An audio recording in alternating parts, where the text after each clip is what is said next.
السلام علیکم. Fourth year ہم پاکستان کا کانسٹیٹیوشن پڑھ رہے ہیں اور اس میں ہم نے جو ابھی تک پاکستان کی کانسٹیٹیوشنل ہسٹری میں جو پرابلمس تھیں، جو ایولیوشن آیا، ڈیولپمنٹ ہوئی، وہ ہم نے کور کی ہے. اور اس کے ساتھ ساتھ میں نے آپ کو پاکستان کے پہلے 2 آئین پڑھائے، 1956 کا اور اس کی ناکامی کے اسباب، اور پھر اس کے بعد مارشل لا، اور پھر مارشل لا کے دوران 1962 کا آئین جب نافذ کیا گیا مارشل لا کو ختم کر کے، وہ آئین. اس کے بعد آپ کے جو بک ہے اس میں 1962 کے آئین کو ایک گلمپس اینڈ پہ ایک کنکلوژن کا جائزہ دیا ہوا ہے کہ اس آئین کو زیادہ پسند نہیں کیا گیا. ایوب خان نے اس کو شخصی اقتدار کو برقرار رکھنے کے لیے بنایا اور اسی لیے اس آئین کو کوئی عوامی پذیرائی حاصل نہیں ہو سکی. سیکنڈلی یہ بھی تھا کہ اس پورے عرصے کو کوئی بھی جو سیاسی ماہرین ہیں یا انٹرنیشنلی اس پورے عرصے کو کوئی بھی ایسا نہیں کہتا کہ یہ مارشل لا نہیں تھا، بلکہ اس کو مارشل لا ہی اس پورے عرصے کو کہا جاتا رہا، کیونکہ اس آئین کے اور نافذ کرنے کے بعد بھی ایوب خان نے بطور صدر پاکستان عہدہ سنبھالا، ملک کے انتظامیہ کا سربراہ رہا، حکومت کا سربراہ رہا، اور اس کے باوجود اس نے فوج کے سربراہی کا عہدہ نہیں چھوڑا. اس لحاظ سے اس کو بہت سارے جو سیاسی ماہرین ہیں وہ تو اس کو اس سارے عرصے کو مارشل لا ہی کنسیڈر کرتے ہیں. 1962 کے آئین کی ناکامی کے اسباب آج ہمارا ٹاپک ہے، اور اس کے ساتھ ساتھ میں بتاؤں گی کہ پھر 62 کا آئین ناکام ہوا تو اس کا اینڈ رزلٹ کیا ہوا کہ ایک مارشل لا کو ختم کرنے کے لیے ایک اور مارشل لا آیا، اور پھر اس کے بعد ایک سانحہ رہا ہماری ہسٹری کا کہ پاکستان سے اس کا جو مشرقی حصہ تھا وہ علیحدہ ہو گیا اور بنگلہ دیش بن گیا. تو پہلے ہم دیکھتے ہیں کہ 1962 کا آئین کیوں ناکام ہوا. بیسکلی ایوب خان کا یہ ایک جو آئین تھا یہ فرد واحد کا بنایا ہوا آئین تھا. اس کو بنانے کے لیے ایوب خان نے باقاعدہ طور پر ایک آئینی کمیشن کو بنایا تھا. آئینی کمیشن نے اس کو آئین کو تشکیل دینا تھا، اس کے سربراہ جسٹس شہاب الدین کو بنایا گیا. لیکن جب یہ آئین پبلش ہو کر آیا تو جسٹس شہاب الدین نے اس سے لا تعلقی کا اظہار کیا اور کہا کہ یہ وہ آئین نہیں ہے جس کی ریکمنڈیشن یا سفارشات آئینی کمیشن نے دی تھی. تو اس طرح سے یہ پروو ہو گیا کہ ایک فرد واحد کا بنایا ہوا آئین تھا. جو آئین آئینی کمیشن نے بنایا تھا یا جس کی ریکمنڈیشن سفارشات آئینی کمیشن نے دی تھی اس کے اوپر یہ بالکل بھی مبنی نہیں تھا، اور یہ اس کی ناکامی کا سب سے بڑا سبب تھا. اس آئین کو ناکامی کا دوسرا سبب یہ تھا کہ عوامی سطح پر اسے بالکل پذیرائی حاصل نہیں ہو سکی. اس کی آئین کی جو سفارشات تھیں، اس کی شقیں تھیں، وہ بہت حد تک غیر عوامی تھیں. عوام اس کو ناپسند کرتے تھے. جو سیاسی شعور رکھنے والے افراد تھے، دانشور افراد تھے، ان حلقوں کی طرف سے بھی آئین کے خلاف بہت زیادہ مظاہرے ہوئے. لیکن کیونکہ مارشل لا تھا اور فوج کی حکومت تھی، فوج کا سربراہ کی حکومت تھی، تو اس کو ایز سچ کیا آپ کہہ سکتے ہیں کہ اتنا زیادہ اس کو پبلش ہونے کا موقع نہیں مل سکا. اسی دوران جو 1962 کے آئین کے اوپر اس وقت کے جو ایک انقلابی شاعر تھے، فیض احمد فیض بھی تھے اس زمانے میں، انقلابی شاعر تھے، اور دوسرا یہ حبیب جالب تھے. انہوں نے اس کے اوپر اسی آئین کے اوپر ایک نظم لکھی تھی کہ ایسے دستور کو صبح بے نور کو میں نہیں مانتا، میں نہیں مانتا. اس کو پرائیویٹلی تو انہوں نے پبلش کیا تھا. ڈیفینیٹلی گورنمنٹ کی سطح پر بہت ساری ریسٹرکشنز تھی، پابندیاں تھیں، یہ نہیں ہو سکا، اور پھر ایوب خان کی حکومت جانے کے بعد یہ زیادہ پبلش ہو کر سامنے آیا. بیسکلی انہوں نے یہ پوری نظم جو تھی یہ اسی دستور کو لکھی تھی، اسی دستور کے بارے میں لکھی تھی.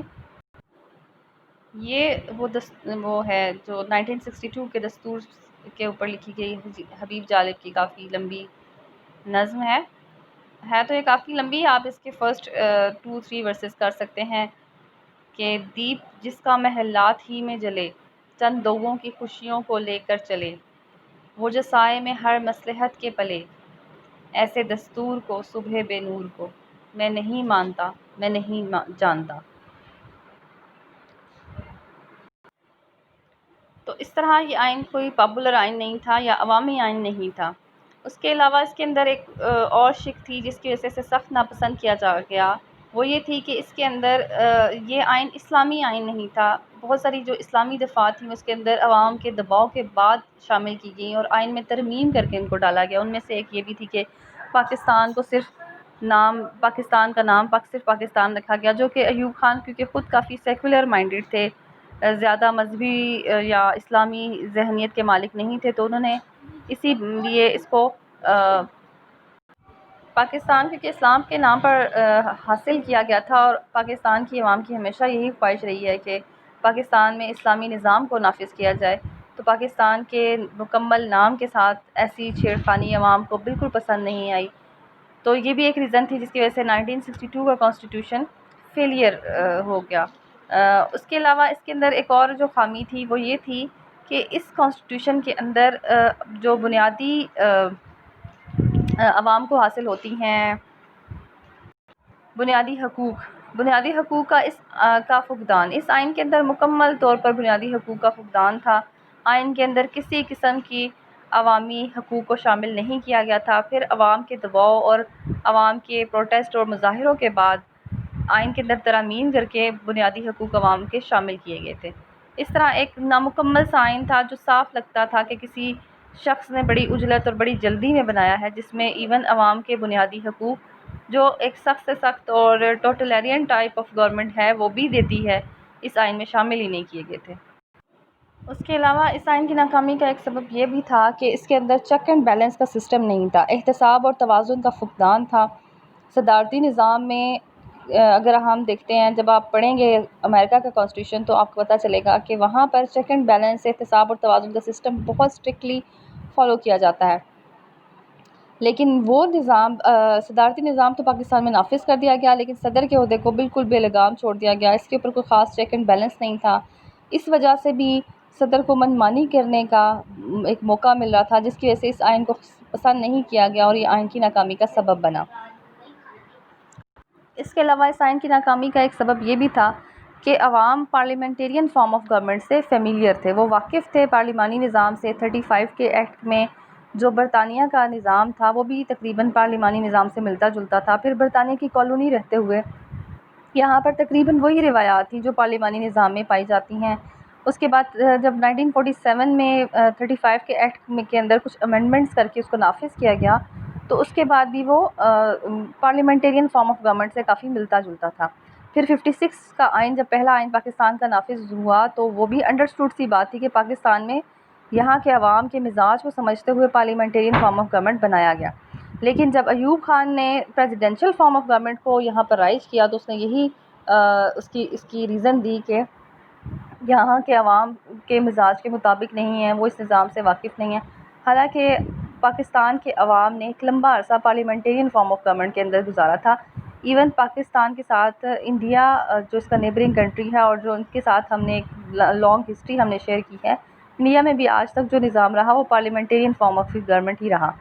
تو جب ایوب خان نے صدارتی نظام کو رائج کیا تو عوام اس سے انفیملیئر تھے اور یہ بھی اس آئین کی ناکامی کا ایک ریزن بنا۔ اس کے علاوہ اس آئین کی ناکامی کا ایک سبب اختیارات کا ارتکاز تھا۔ بہت زیادہ سینٹرلائزیشن آف پاورز کی گئی تھی ایوب خان کی ذات میں، یعنی کہ صدر مملکت کی ذات میں۔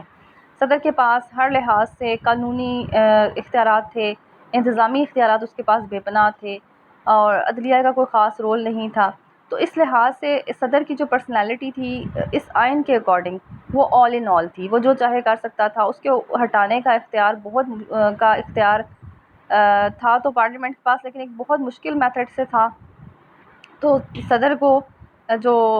ہٹایا جانا بھی پاسبل نہیں تھا، اس لیے اس آئین کو عوامی سطح پر سخت ناپسند کیا گیا۔ اس کے علاوہ اس آئین کے اندر جو انتخابات کا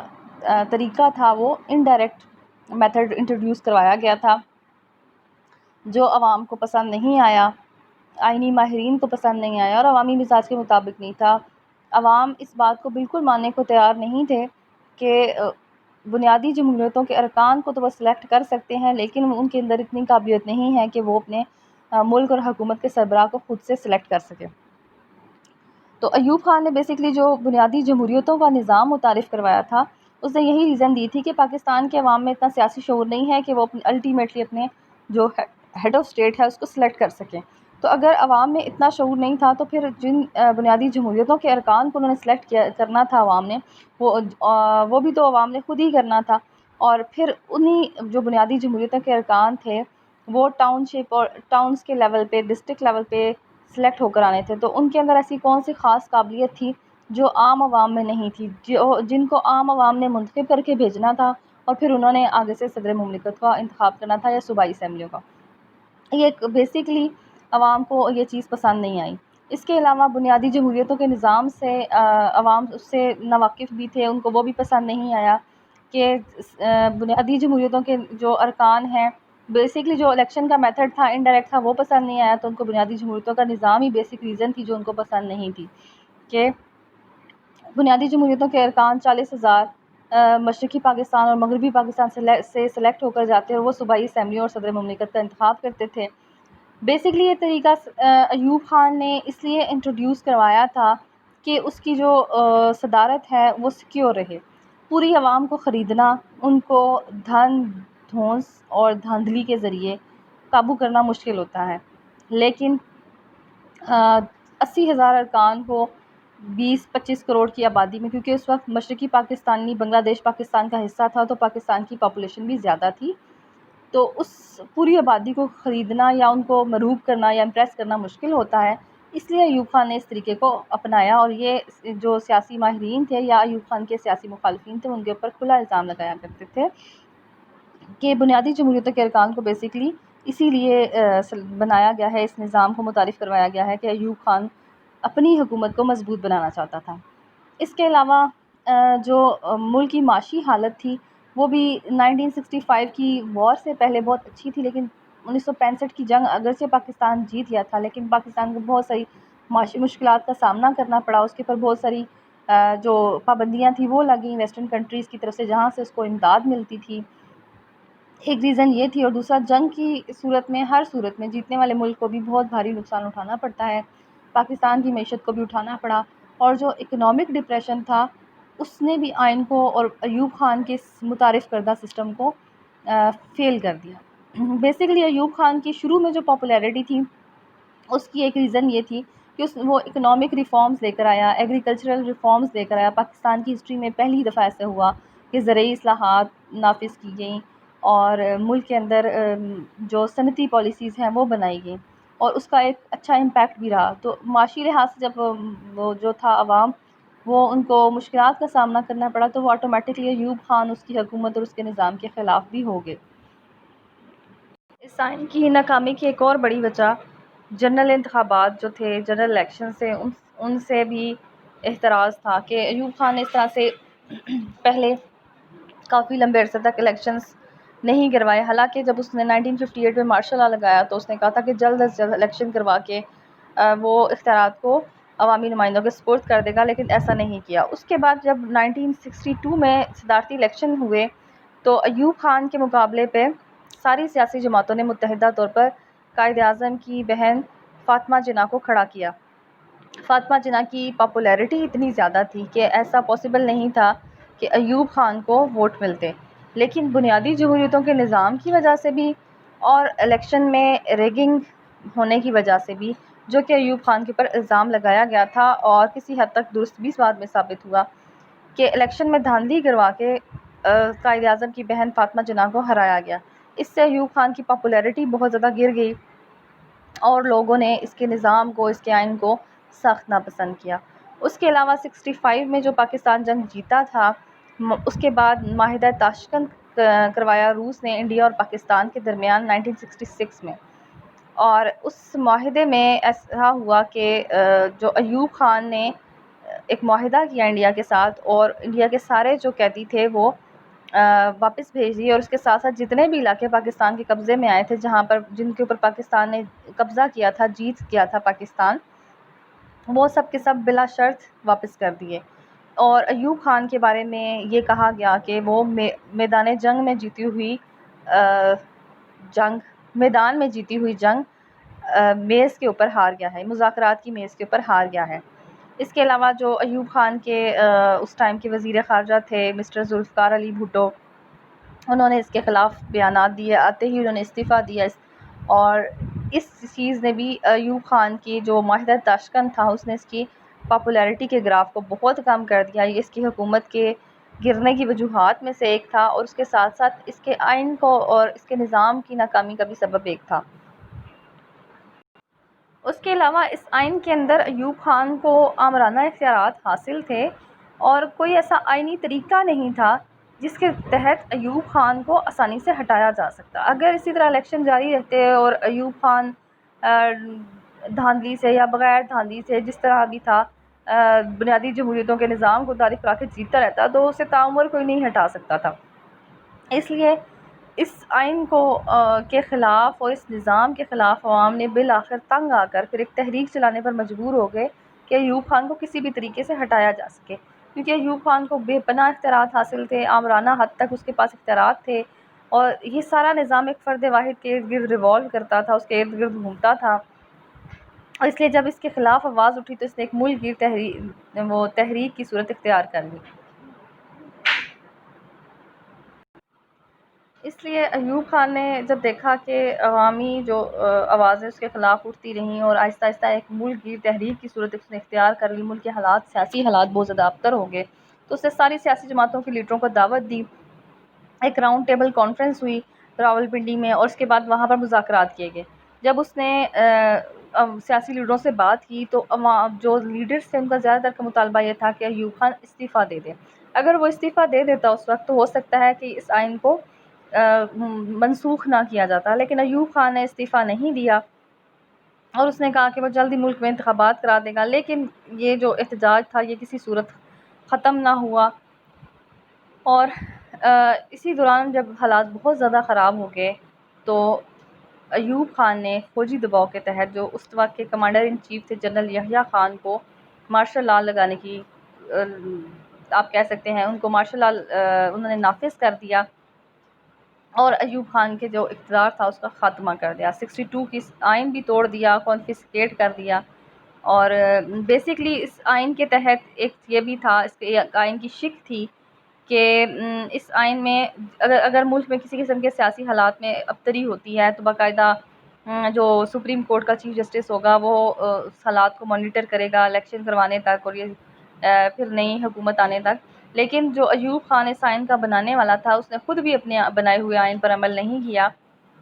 تو آپ اس سے اس آئین کی ڈیوریبلٹی کا اندازہ لگا سکتے ہیں کہ اگر آئین اتنا ڈیوریبل ہوتا تو ایٹ لیسٹ اس نے اس کو بنایا تھا وہی اس پر عمل کرتا۔ اس نے بھی جب اینڈ پہ دیکھا کہ حالات بہت خراب ہو رہے ہیں تو اس نے بھی یہی کیا کہ اس نے فوج کا جو کمانڈر ان چیف تھے ان کو مارشل لاء لگانے کی دعوت دی۔ پھر پاکستان ایز یوزول دوبارہ سے اپنے ایک آپ کہہ لیں سیاسی طور پر پاکستان پھر ایک زوال کا شکار ہو گیا، اور ایک جمہوری ملک کے اوپر سب سے بڑا جو کلنک ہوتا ہے ان کے اوپر ایک تمانچہ ہوتا ہے وہ یہی ہوتا ہے کہ اس ملک کے اندر مارشل لاء کو نافذ کر دیا جائے۔ تو پاکستان نے سیکنڈ ٹائم پھر ایکسپیرینس کیا کہ دوبارہ سے پاکستان میں مارشل لاء لگ گیا، ساری جو اسمبلیاں تھیں وہ توڑ دیں، اور جو یحییٰ خان تھا اس نے آئین کو ہی ختم کر دیا، کانفسکیٹ کیا، اور پھر پاکستان آئینی اعتبار سے وہیں پر چلا گیا پوائنٹ ٹو دا اسکریچ جہاں سے پاکستان نے آئینی جو سفر کا آغاز کیا تھا۔ اب جب یحییٰ خان نے حکومت سنبھالی تو اس نے بھی ایز یوزول ہر فوجی جنرل کی طرح یہی اعلان کیا کہ میرا حکومت کے اندر کوئی انٹرسٹ نہیں ہے، میں جلد از جلد جمہوریت کی بحالی چاہتا ہوں، اور ملک کے حالات معمول پر آئیں گے تو فوج حکومت سے ہٹ جائے گی۔ اور اس نے اس لیے مختلف سیاسی لیڈروں سے ملاقاتیں کیں اور کچھ آئینی مسائل کا حل ڈھونڈنا چاہا، اور کچھ لوگ یہ مطالبات دہرا رہے تھے کہ 56 کے آئین کو دوبارہ بحال کیا جائے، لیکن اس کو منسوخ کیا گیا تھا، اس کی بحالی مشکل تھی۔ معطل شدہ آئین بحال ہو سکتا ہے، معطل کا مطلب جس کو صرف کچھ عرصے کے لیے سسپینڈ کیا جاتا ہے، لیکن اس آئین کو منسوخ کر دیا گیا تھا۔ پھر اسی طرح 1 یونٹ کو توڑنے کی تجاویز دی جا رہی تھیں۔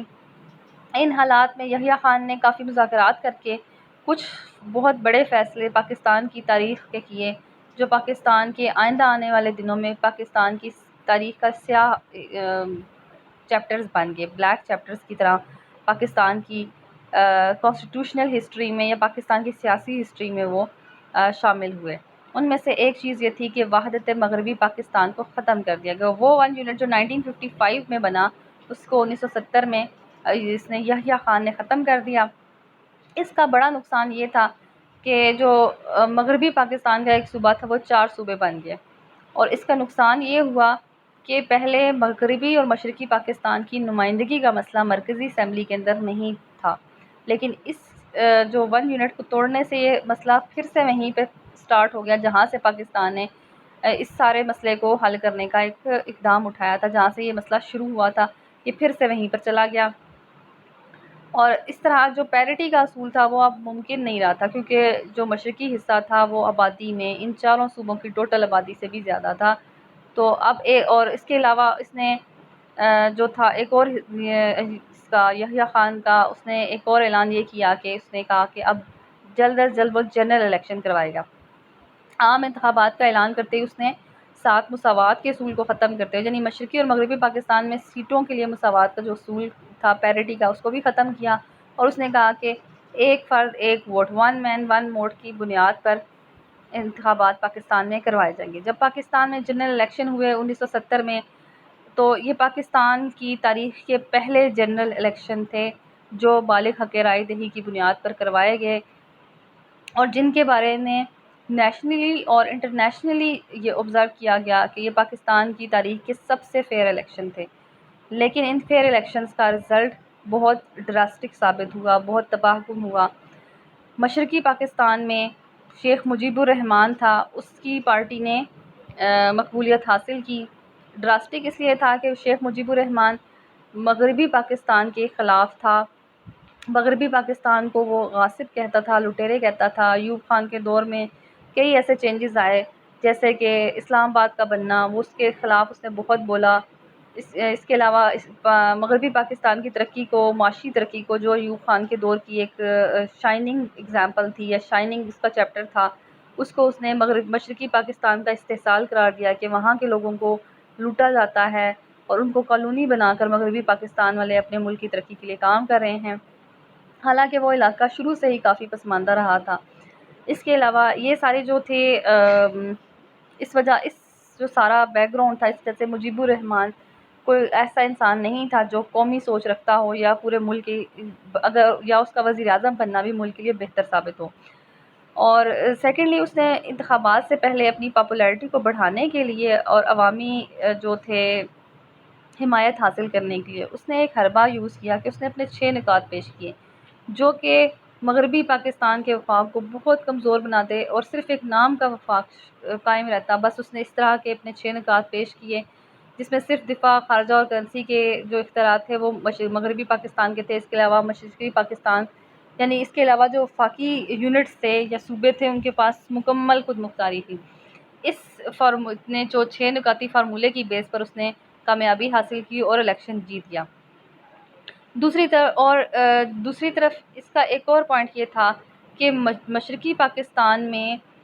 آلموسٹ 96 to 98% سیٹیں حاصل کرنے والا انسان مغربی پاکستان کے 4 صوبوں میں ایک بھی سیٹ حاصل نہیں کر سکا۔ تو اس لحاظ سے آپ دیکھ سکتے ہیں کہ اس نے یہ جو ساری سیٹیں حاصل کی ہیں، ساری پاپولیرٹی تھی اس کی، وہ صرف اور صرف اس پر بیس کرتی تھی صوبائی تعصبات پر۔ دوسری طرف مغربی پاکستان میں جو لیڈنگ پارٹی تھی وہ ذوالفقار علی بھٹو کی پیپلز پارٹی تھی۔ پیپلز پارٹی بھی نئی پارٹی تھی اور فرسٹ ٹائم اتنا بڑی اس نے کامیابی حاصل کی تھی، اور پیپلز پارٹی کا بھی ایک آپ کہہ لیں کہ علاقائی پہلو یہ تھا کہ مغربی پاکستان میں تو اس کو پاپولیرٹی حاصل تھی، لیکن مشرقی پاکستان میں پیپلز پارٹی کوئی مقبولیت حاصل نہ کر سکی۔ اس طرح جنرل الیکشنز کے جو نتائج تھے وہ عوامی جو تھے ان کے آپ کہہ لیں یا سیاسی لحاظ سے ایون یحییٰ خان کی بھی توقعات سے بالکل برعکس نکلے، اور یہاں پر پھر ایک نیا دور کا آغاز ہوا، جہاں پر آپ کہیں کہ پھر یحییٰ خان نے پہلے قوم سے وعدہ کیا کہ وہ جلد از جلد، یعنی اس نے وعدہ کیا تھا کہ الیکشنز کے بعد جو اختیارات ہیں وہ نئی آنے والی حکومت کو دے دیے جائیں گے، اور یحییٰ خان کو یہ امید تھی کہ جو پاکستان میں اس ٹائم ملٹیپل پارٹی سسٹم تھا، مسلم لیگ پہلے سے موجود تھی، پیپلز پارٹی ایک بڑی ایمرجنگ پاور کے طور پہ سامنے آ گئی تھی، مجیب الرحمان کی عوامی لیگ پاپولیرٹی حاصل کر چکی تھی، جگتو فرنٹ تھا مشرقی پاکستان میں، یعنی جو ابھی بنگال تھا اس میں، تو اس کو یہ امید تھی کہ اس طرح کی کوئی کمزور سی مخلوط سی حکومت بنے گی جس میں یحییٰ خان کی صدارت کا عہدہ اس کے لیے کم از کم اگلے 5-10 سال تک اس کو کوئی نہیں ہٹا سکے گا، جیسے کہ ایوب خان کی حکومت میں تھا۔ لیکن ایسا نہیں ہوا اور نتائج نے اسے بہت مایوس کیا۔ اس نے یہ اعلان کیا کہ وہ قومی اسمبلی، پھر بھی اس نے اعلان کیا کہ قومی اسمبلی کا اجلاس 1971 میں، یعنی دسمبر 1970 میں انتخابات ہوئے، تو اس نے کہا کہ 3 مارچ کو وہ ان کا اسمبلی کا اجلاس بلائے گا، اور اس نے اس کے ساتھ شیخ مجیب الرحمان کو مستقبل کا وزیر اعظم بھی کہا، اس لیے کہا کہ 56% آبادی کا نمائندہ وہ تھا، اور وہ شخص 56% آبادی میں سے 51% ووٹ لے کر لیڈنگ پارٹی میں تھا۔ اور جبکہ دوسری طرف اگر آپ دیکھیں تو جو ذوالفقار علی بھٹو تھے وہ مغربی پاکستان میں لیڈنگ پارٹی کی حیثیت رکھتے تھے، ان کی پارٹی رکھتی تھی، لیکن سٹل مجیب الرحمان کے مقابلے میں ان کے ووٹ کم تھے۔ اور خیر جب اس نے اعلان کیا مجیب الرحمان نے، تو اس نے یہ کہا کہ 1971 کو 3 مارچ کو اسمبلی کا اجلاس بلایا جائے گا، اور جب وہ وقت قریب آنے لگا تو اس نے اچانک سے اس اجلاس کو ملتوی کرنے کا اعلان کیا۔ اس جو التوا کا اعلان تھا یہ مشرقی پاکستان میں شدید قسم کی اس کے خلاف رد عمل ہوا۔ بنگالیوں نے کے ساتھ جو ہمیشہ سے زیادتیاں ہوتی آئی تھیں، ان کے جو مختلف وزرائے اعظم تھے، جس طرح سے حسین شہید سہروردی کا میں نے آپ کو بتایا تھا، محمد علی بوگرا، اور اس کے ساتھ ساتھ خواجہ ناظم الدین، ان کے ساتھ جو سلوک کیا گیا وہ بنگالیوں کے ذہن میں اس سے نفرت موجود تھی۔ انہوں نے شدید مظاہرے کیے کہ اب ان کے ایک اور ان کا وزیر اعظم بننے جا رہا تھا اور اس کو بننے کا موقع نہیں دیا جا رہا۔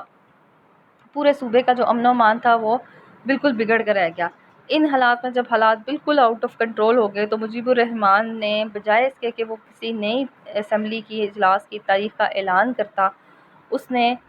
جو بھٹو مجیب اختلافات تھے ان کو مزید ہوا دی۔ ایک طرف اس نے مجیب الرحمان کو یہ یقین دلایا کہ وہی وزیر اعظم ہوگا، اور دوسری طرف بھٹو کو یہ یقین دلاتا رہا کہ حکومت اس کو دی جائے گی۔ اس طرح مجیب الرحمان اور بھٹو دونوں میں سے یہ ڈیسائیڈ نہیں کر سکے کہ کس کے پاس حکومت جائے گی۔ ان دونوں کے درمیان بھی کسی قسم کے مذاکرات کامیاب نہیں ہوئے۔ مشرقی پاکستان میں شدید ترین اس کے خلاف کہلے مظاہرے ہوئے، اور اتنے زیادہ مظاہرے ہوئے کہ لوگوں نے آزادی اور علیحدگی کے نعرے لگانا شروع کر دیا۔ ان حالات میں جنرل ٹکا خان کو وہاں پر کارروائی کا حکم دیا گیا، جنہوں نے کھلے عام لوگوں کو بڑی بے دردی سے قتل کیا۔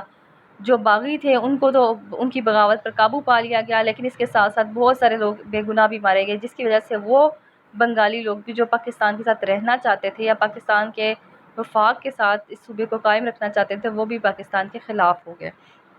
ان حالات میں جو باغی تھے وہ تو بھاگ کر انڈیا چلے گئے اور وقتی طور پر امن قائم ہو گیا، لیکن اس کے بعد جب ان باغیوں کو مزید ٹریننگ دے کر بھارت سے واپس بھیجا گیا مشرقی پاکستان میں، تو اس کے ساتھ ہی بھارت نے مشرقی پاکستانیوں کی مدد کا وعدہ کرتے ہوئے مشرقی پاکستان سے کے بارڈر سے پاکستان پر حملہ کیا،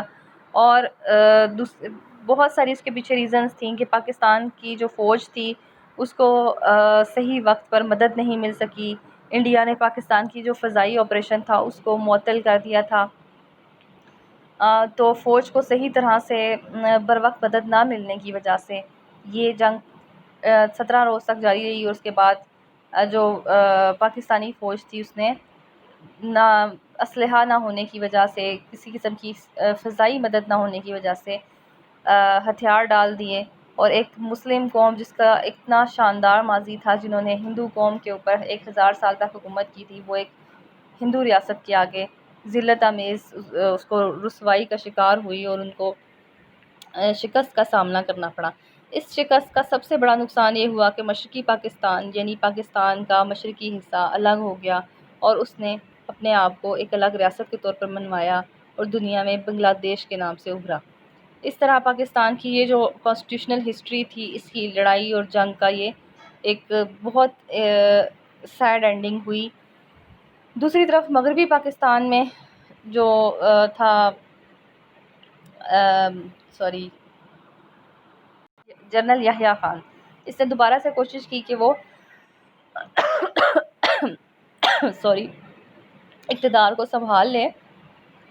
لیکن فوج کے ہی دباؤ کے تحت اس نے استعفیٰ دے دیا، اور ملک کے اندر کوئی بھی آئین نہیں تھا۔ جو ذوالفقار علی بھٹو تھے، وہ اس وقت کے